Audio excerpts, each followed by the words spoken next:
십정 이지구 주거환경 개선 사업 완료 후 주민들에게 100억 원대의 세금 폭탄이 떨어졌다는 보도 해드린 바 있습니다. 인천도시공사가 국세청에 세금 부과 변경을 요구했습니다.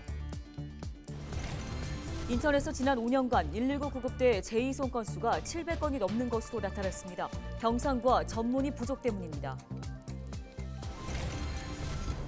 김포도시철도공단 설립심의위가 김포시의 공단 설립안을 부결했습니다. 서울 5호선과 인천 2호선, GTX-D 등 철도 계획의 영향을 확인한 뒤 재논의하자는 입장입니다. 물가 인상 속에 대학교 학생 식당의 밥값도 만만치 않습니다. 이 때문에 정부와 학교가 지원하는 1,000원 아침밥이 늘기 시작했는데요. 학생들의 식비 부담이 얼마나 늘어난 건지 기자가 간다에서 직접 확인해봤습니다.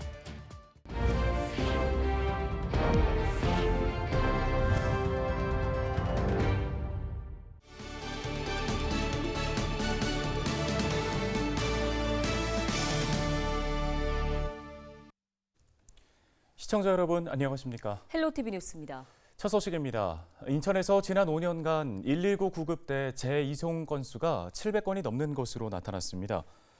소방청의 자료를 보면 지난 2018년부터 2022년까지 인천에서 발생한 119 구급대 재이송은 1차 724건, 2차 71건 등 모두 795건이었습니다.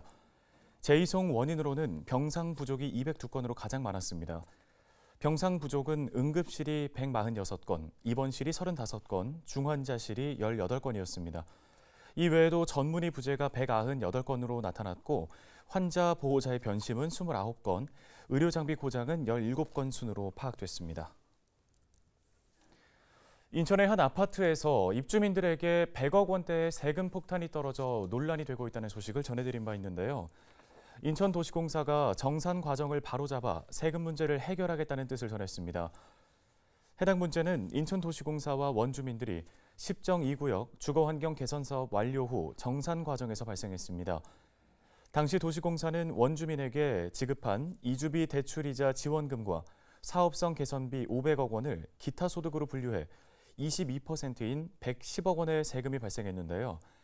이에 주민들이 반발하자 결국 도시공사는 국세청에 세금 부과 여부를 변경해달라며 지난 5월 경정 청구를 제기했습니다. 국세청이 청구를 받아들일 경우 세금 부분은 새롭게 책정돼 도시공사에 부과하게 됩니다. 결과는 7월 중순쯤에 나올 것으로 전망됩니다. 김포시가 추진해온 김포도시철도공단 설립안이 설립심의위원회 심의 과정에서 부결됐습니다. 심의위는 서울 5호선과 인천 2호선 연장, 서북권 광역급행철도 등 철도망 확장에 따라 김포도시철도의 이용 수요와 운임 수입이 줄어들 수 있어 해당 철도 계획들이 확정된 뒤에 다시 논의하는 것이 바람직하다고 의견을 모았습니다. 김포시는 김포도시철도 민간 위탁이 종료되는 2024년 9월 이전까지 효율적 운영 방안을 마련하기 위해 철도공단 설립을 추진한 바 있습니다. 경기도가 김포시와 파주시에 말라리아 경보를 발령했습니다. 김포시와 파주시에는 지난 1일 말라리아 환자가 각각 3명 발생했는데요. 경기도 방역당국이 말라리아 경보를 발령하고 해당 지역 모기 서식 환경과 위험 요인 조사에 나섰습니다. 6월 1일까지 발생한 국내 말라리아 환자는 모두 120명이며 이 중 69명이 경기도 환자인 것으로 나타났습니다.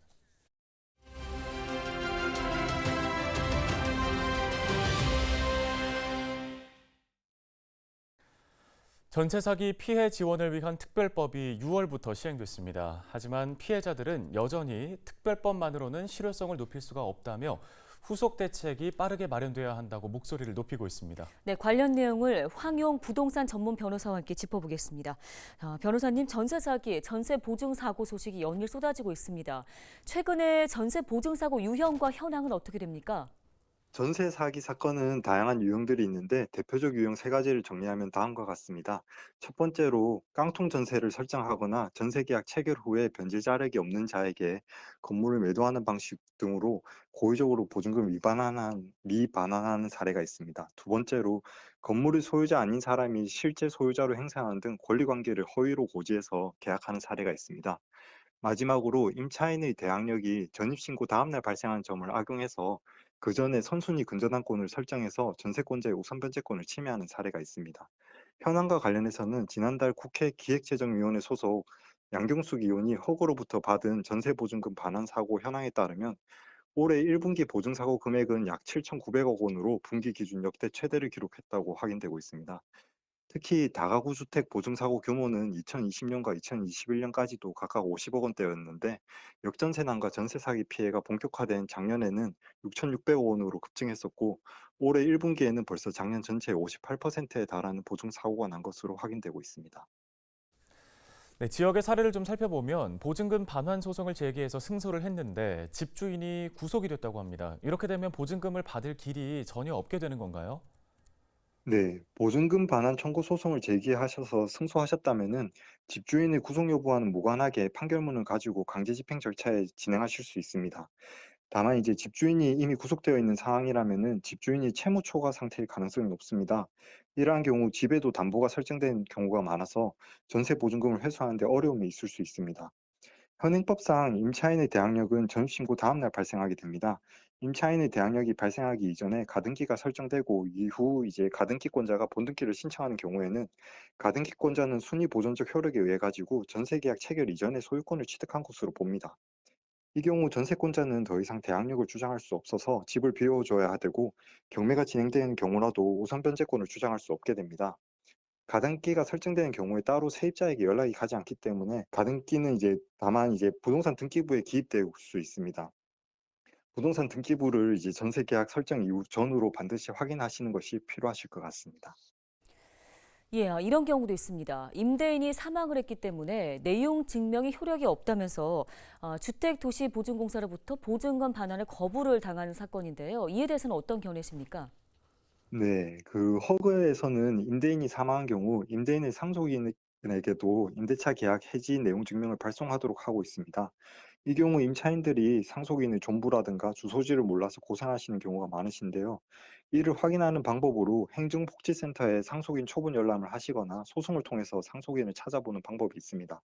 다만 임차인의 전세보증금 보호라는 허그의 본래 취지에 따라서 임차인이 정상적으로 계약 해지 통보를 했다면은 허그가 임대인을 상대로 구상권을 행사하기 위한 각종 조치를 행하는 게 맞다고 판단됩니다.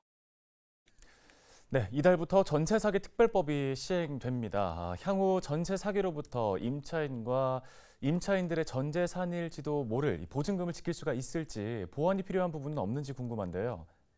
네, 당분간 전세 사기로 인한 지속적인 피해 발생이 우려됨에 따라서 국회는 전세 사기 피해 지원 위원회를 통해서 전세 사기 피해자를 결정하고 이들에 대해서 경매 공매 절차라든가 조세 징수대에 대해서 특례를 부여하는 취지의 특별 법안을 통과시킨 것으로 확인되고 있습니다. 이와 같은 전세 사기 특별법은 전세 사기 피해를 당한 분들에 대하여 대출, 경매 등 사후적 지원을 해주는 방안을 담고 있습니다. 다만 전세 사기 피해가 속출하는 근본적 원인인 주택가격 급락과 전세금 비대화 등 불안정한 부동산 경제 시장의 안정화에 대한 추가적 검토가 이루어지지 않는다면은 임차인의 전세 보증금 반환에 관한 문제점은 계속 제기될 것으로 판단됩니다. 네, 도움 말씀은 여기까지 듣겠습니다. 황용 변호사와 함께했습니다.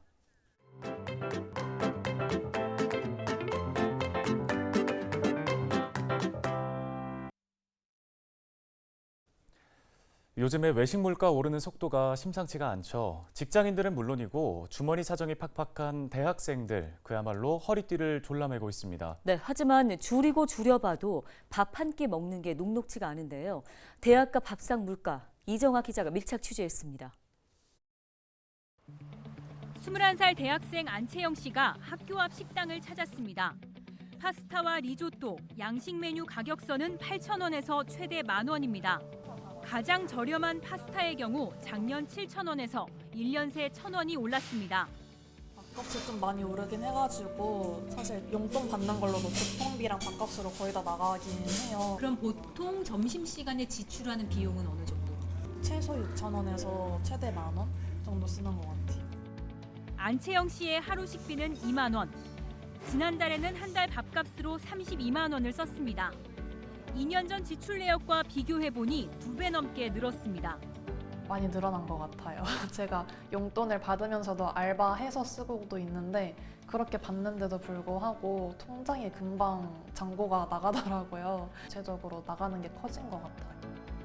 다른 학생들은 어떨까? 거리로 나가 용돈과 하루 식비 지출이 얼마인지 물었습니다.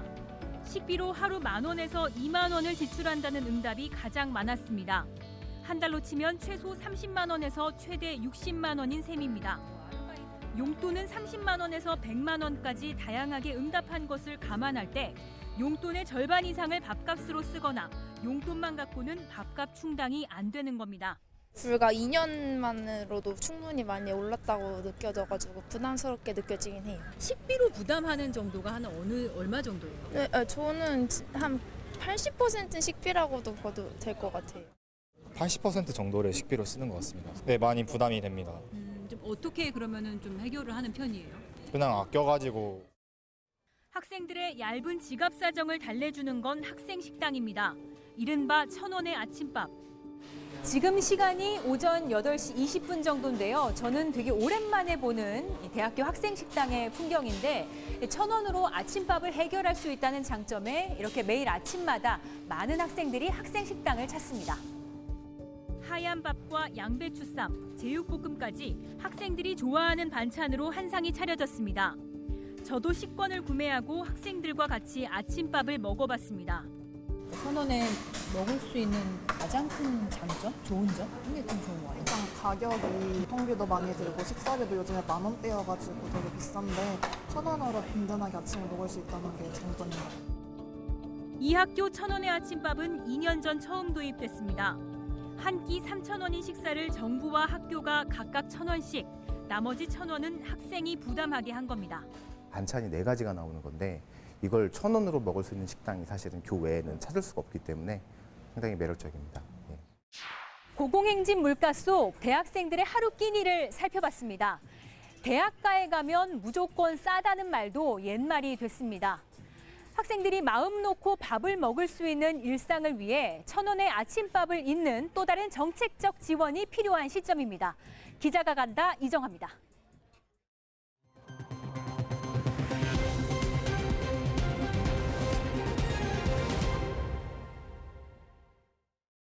부천시가 올해부터 3년 동안 매년 20억 원 이상을 투입해 원도심 보도를 집중 정비하는 한편 싱크홀 예방을 위해 도로 하부를 공동 탐사합니다. 원도심 노후 보도 정비는 부천 테크노파크 3단지 등 16곳, 장미공원 일대, 수주중학교 통학로 등 오래된 거리 위주입니다. 이와 함께 싱크홀 공동 탐사는 간선 이면도로 등에서 진행할 예정이며 작업 중 공동 발견 시 곧장 복구 처리할 방침입니다. 또 분당 정자교 붕괴 사고 이후인 지난 4월 지역 31개 교량에 대해서 긴급 점검했던 부천시는 다음 달까지 33개 시설물에 대한 정기 안전 점검을 추가 실시한다는 계획입니다. 부천의 안전점검 대상 시설물은 모두 65개입니다. 김포시가 어린이집 보육 환경 개선을 위해 예산 1억 2천만 원을 지원합니다. 이번 예산 지원은 국공립 어린이집에 비해 상대적으로 환경이 열악한 민간, 가정 어린이집을 대상으로 이뤄집니다. 이를 위해 김포시는 지난 2월부터 민간 어린이집의 신청을 받아 38곳을 지원 대상으로 최종 선정했는데요. 김포시는 총 사업비 10%를 자부담으로 하는 조건으로 민간 어린이집에 500만 원, 가정 어린이집에 250만 원을 지원해 도배나 장판, 놀이터 공사 같은 시설 정비가 가능하도록 할 예정입니다.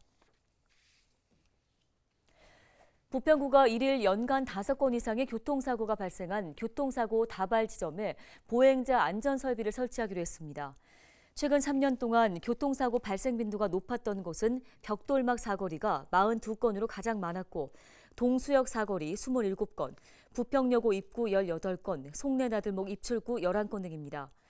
구는 이들 사고 다발 지역을 중심으로 사업비 6억 원을 투입해 횡단보도와 정지선 사이의 5m 거리 조성과 무단횡단 금지시설, 횡단보도 투강 등과 교통안전표지판 등을 추가 설치하기로 했습니다. 특히 부평여고 입구 구간엔 이륜차 단속을 위한 후방신호 과속 단속 카메라를 설치하고 벽돌막 사거리에는 바닥 신호등을 설치해 보행자의 안전을 확보할 예정입니다. 이외에도 구간별 미끄럼 방지 포장을 통해 차량 속도를 감속하는 시설물을 확충할 계획입니다. 오늘 저희가 준비한 소식은 여기까지입니다. 네, 고맙습니다.